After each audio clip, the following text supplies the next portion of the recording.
ভালো খারাপ পরকীয় প্রেম হতে পারে, কোনো অবৈধ কাজ হতে পারে, আবার এমন কোনো কিছু, কেউ আছেন যে পড়ালেখা শুরু করেছেন বেশি বয়সে, বা কোনো বিশেষ কিছু শিখছেন বা কোথাও যাচ্ছেন। অনেকে আছেন যে বয়স হয়ে যাওয়ার পরে সাঁতার শিখার জন্য যায়, তো বিষয়টা লজ্জা লাগে, কাউকে বলে না। আমি জাস্ট একটা দুটা উদাহরণ দিয়ে বললাম। নৈতিক অনৈতিক যে কোনো কিছুই হতে পারে, ভালো খারাপ।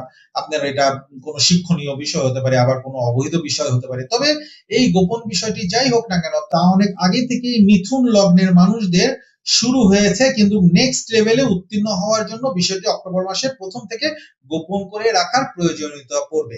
অর্থাৎ যারা যেই বিষয়টি শুরু করেছেন, সেটা প্রেম ভালোবাসা যাই হোক না কেন, অথবা কোনো কিছু শিখছেন, সেটা প্রথম স্টেজ থেকে যখনই এটা দ্বিতীয় স্টেজে যাবে, একজন মানুষকে ভালো লাগা শুরু হলো, এরপরে যখন সেটা প্রণয়ের দিকে, প্রেম ভালোবাসার দিকে যাবে, তখনই সেটা গোপন রাখার মতো বিষয়।